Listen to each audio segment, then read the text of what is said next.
มื้อนี้สิมาถามอาการแม่น้องแก้วเนาะหลังจากไปผ่าตัดตามาว่าเป็นจังไดแน่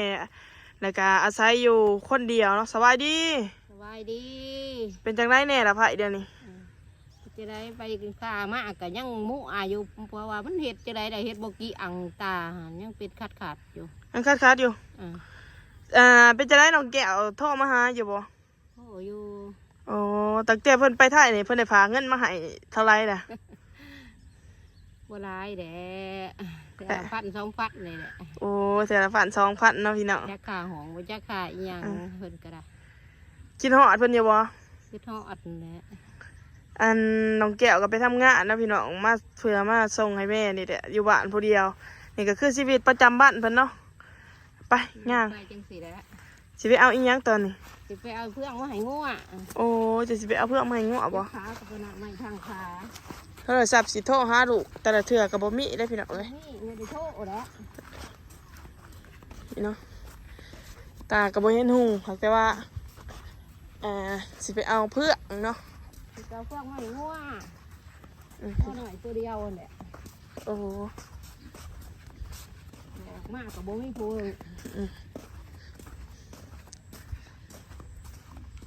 น้องแก้วไปอยู่ไทยนี่ถึงเลยได้พี่น้องเอ้ยไปพูดตั้งแต่พร้อมน้องตายพุ่นเนาะไปน้ำดังน้องตายเดือนหนึ่งไปกับมาอันนี้มาเบิ่งแม่ไปแล้วก็มาเบิ่งแม่ไปไม่แล้วก็ไปไม่เพราะว่าขั้นโมไปกะบ่มียังเห็ดเนาะพี่น้องอยู่บ้านกะน้องกับบ่มีเบี้ยเห็ด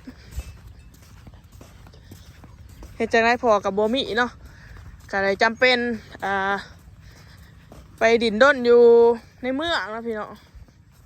โอเคเอากันได้ไปอยู่ใจดอนกลางมั้งโอ้อยู่หน้าแล้วฝุ่นบ่โอ้ไปกับเท้าคือว่าบ่ไปดอกโอ้ทุกวันเราจะใช้หน้าฝุ่นแล้วไปหาจะคล้องมาฝุ่นโอ้แล้วบ่ไปขอไปกะน้ำเขาน้ำไฟเท่านี้ก็จ่อยในระดกกันนี่เนาะบรรยากาศเพิ่นกะไปหาเลี้ยงงัวเลี้ยงควายทาเนี่ยสั่นหนูแกะออกมาเนาะ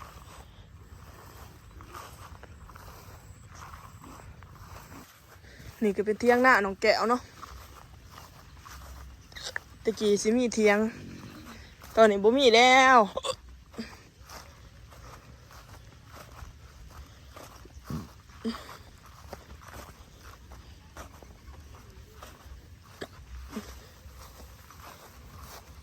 นี่งัวเพิ่นเอาเพื่อเอามาให้งัวแม่น้องแก้วผักบงเก็บผักบงไปกินก่อนดูผักบงพี่น้อง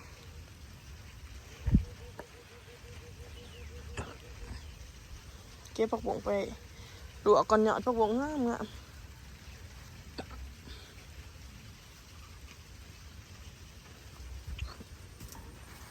นี่เนาะเทียงกะผมมีหอดบอลนั่งเทียงเปิดกระไรเพิ่นบางเตียงออกเลยคนพักพวกในซาเพิ่นเนาะนี่เนาะบรรยากาศอยู่ให้อยู่นะประมาณนี้พี่น้อง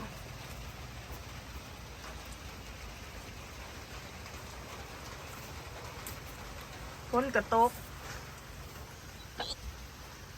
ผักบงงามสิเก็บผักบงมาดูออกเนาะ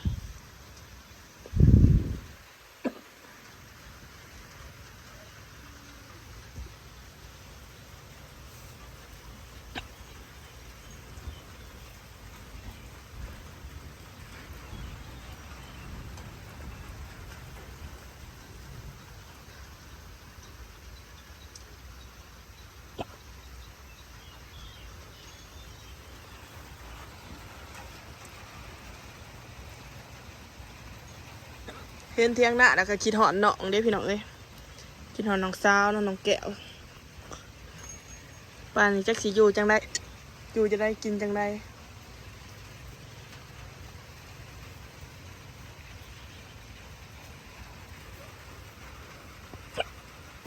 แบบว่า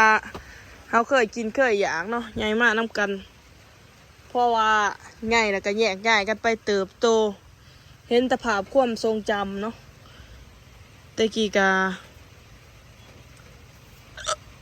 อยู่กับน้องเนาะพี่น้องอยู่ตั้งแต่น้อยๆพุ่นแหละ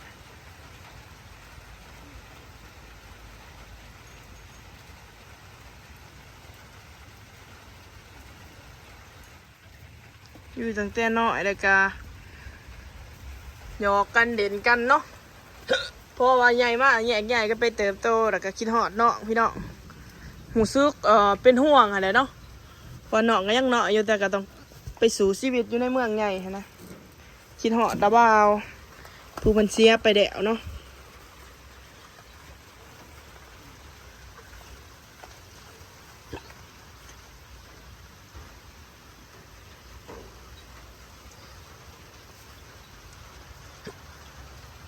บรรยากาศ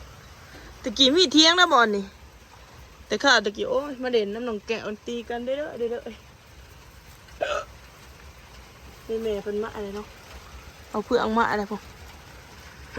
เอาเพื่องมาให้ขวดไผ่แล้วก็บไดีอยู่ได้สักพี่น้องเลยตาบอด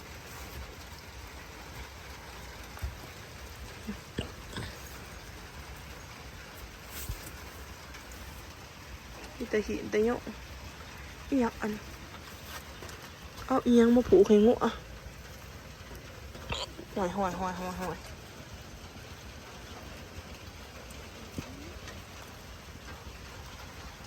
มาเลยเนาะเอาอีหยังมาผูกให้มันนี่เด้อไผ่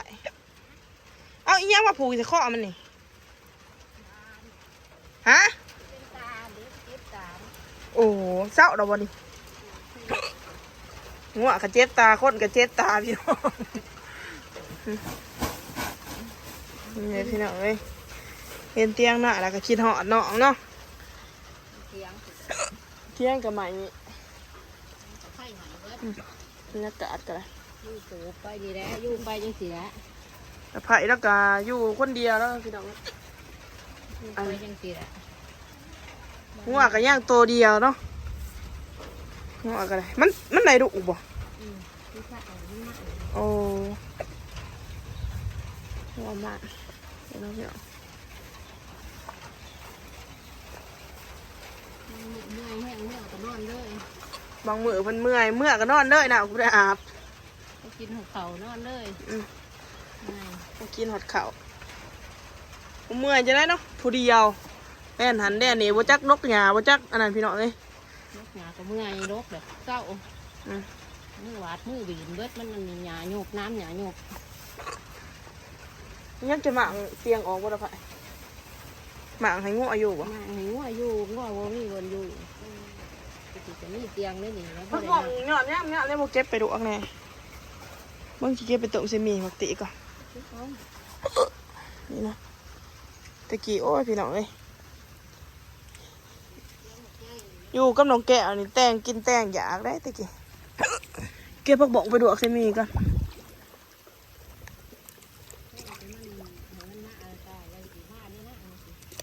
จะสิโทษใช่ไหมบอสิโทษให้เดี๋ยวสิโทษหาน้องแก้วให้แม่เพิ่นก่อนได้อพี่น้องเพราะว่าอันนั้นโทรศัพท์อันเดียวเนาะคันสิโทรหาน้องแก้วแล้วก็ถ่ายคลิปน่ะบ่ได้เด้เดี๋ยวสิโทรใส่เพิ่นโอ้โหว่าสิติดหรือบ่ติดแม่ก็กินเหาะได้พี่น้องเอ้ยทั้งเป็นห่วงเนาะกับไผ คือหอดแต่กลางคืนนอนกลางคืนคือเรียนแต่หนาดูผู้เดียวเบิดเท่านั้น ลูกสาวเดียวซะได้พี่น้องสาวเดียวกับผู้น้อยสำเนาะอายุ17-18 ปีพี่น้องเอ้ย ว่าให้ไปเพิ่นก็อยากไปเพิ่นก็หาบ่ฟังใจเพิ่นอยากไปเดี๋ยวก็ไป อยากไปก็ย้อนมามันถูกข์มันยากนี่เด้พี่น้องเอ้ย ก็ทุกข์ยากแต่ก็เลยอยากไปเดี๋ยวก็ไปมันเป็น ย้อนบ่ทุกข์ยาก อยู่ผู้เดียว แม่อยู่ผู้เดียวแล้วก็แบบว่าบ่มีไผหั้นนะหัวหน้าครอบครัวก็บ่มีคือพ่อก็เสียแหละเนาะเสียชีวิตคืออ้ายก็แยกครอบครัวหั้นนะสร้างครอบครัวแล้วก็มีแต่น้องแก้วเพิ่นก็ไปหาหั้นนะพี่น้องแต่ว่าบางเดือนมันก็บ่ท่วงบ่ทันแหละน้องก็บ่ได้ส่งมาบางเดือนเพิ่นก็ส่งเพราะว่าอยู่คนเดียวบางเดือนก็เฮ็ดงานบางเดือนก็บ่มีงานเฮ็ดเนาะบ่จักค่าห้องค่านั้นค่านี้เพราะว่ามีแต่ผู้เดียว ข กินค่ายาแก้ตายยังได้ค่ะมีแต่แนวค่ะหาน้ำกับโบทัด หาน้ำบ่ทันบางเดือนส ได้ อบ บ่ได้กันฝากให้แม่ซับก็มีอีกแม่มันบ่มีอีกเด้หาบ่ได้อีกเพื่อสิหาได้อีบ้าน4ดอกอีได้ปานใด วันสี่ร้อยไผมีงานดีๆเนี่ยน้ำในเด้อพี่น้องอยากให้น้องไปเฮ็ดน้ำเนาะงานกันเลย จ้าก็ยังมั่วก็ย้อนเขาขี้ไผเองนี่แหละ เขาขี้ไผ่เฮ็ดกินเฮ็ดอยากเองได้นี่ เพราะว่ามันสิอันนี้มันบ่เศร้าง่ายก็ได้ มันบ่มีคนเฮ็ดให้เนาะ มันมีคนเฮ็ดนี่แหละ บ่มีคนเฮ็ด กินไปจังซี่แหละ หน้าก็บ่ได้เฮ็ดเลยปีนี้พี่น้องเพิ่น บ่ได้เฮ็ด ให้เขาเศร้าบ่ได้เฮ็ดนะ บ้านเอามีแต่หญ้าปีตุศาสตร์ก็ลำเอาปีนี้สิบ่ได้กินของเขาพุ่นแหละ คันว่าน้ำสอบน้ำสอบก็บ่ได้กินซ้ำเนาะ จังซี่แล้วมาบ้านเอาก็จักดีสิเหลือหมู่สิให้เท่าไรก็บ่จักแล้วเนี่ยมันบ้านเด้หน้าบ่ได้ดำน้องเพิ่นก็หลายทงหลายบ่อนเฮ็ดเพิ่นก็มาหยาเฮ็ดให้ จักสิได้จำได้เนาะ เฮ็ดไปอย่างเอื่อยบ่ได้กินในยาคั่นแหละก็มาหยาเฮ็ดให้เท่าไรก็เอาได้เพิ่นก็เมื่อยเพิ่นหลายบ่อนหลาย ปีนี้อายุจักปีแล้วล่ะไผ หาขึ้นหาเลยเด้อ ปีนี้55ปีอีก5ปีก็ฮอด60ปีเนาะพี่น้องกันสิบ่ได้เฮ็ดวีอันได้เฒ่าล่ะอยู่ไปตั้งแต่ผัวเสียชีวิตจักปีล่ะ เราเสียมานี่ก็หาปีเลยดิ 5ปีเนาะตั้งแต่เจ้า50ปีพุ่นเนาะ เราหา13คอยหาปี อืม เราก็ได้หาปีเลยเด้ปีที่6สิเขาเลยเด้นี่เดือนเก่าเลยนี่ อืม เดือนเก่าเลยนี่พอดีหาปีเต็มเลยเดือน15เลยจังไงปี6แล้วบัดนี้ นี่เนาะไปพี่น้องแม่น้องแก้วก็ได้ดูจังสีเลยเนาะถ้าดูเบิ้งสิโทรหามันนี่เนาะพี่น้องบรรยากาศเนี่ยมื้อแดงโอ้หุกร่องกินน้ำอันนี้ก็สิเป็นเขาเนาะเขาแม่น้องแก้วเพิ่นบ้านเอาบ้านให้ก็จะเป็นพวกมีแตะหยาเนี่ยไปร้านน่ะก็สิมีเขาท่านั้นก็สิเดืองทุ่มอยู่เนาะเขาหมูเคี้ยวเขาเพิ่นก็เดืองเบิดนี่แหละเนาะพี่น้องสำหรับคลิปนี้ก็สิจบเพียงสมีเด้อพอกันไม่คลิปหนาฝากกดไลค์กดแชร์กดติดตามเพื่อเป็นกำลังใจให้น้องตาลด้วยบ๊ายบาย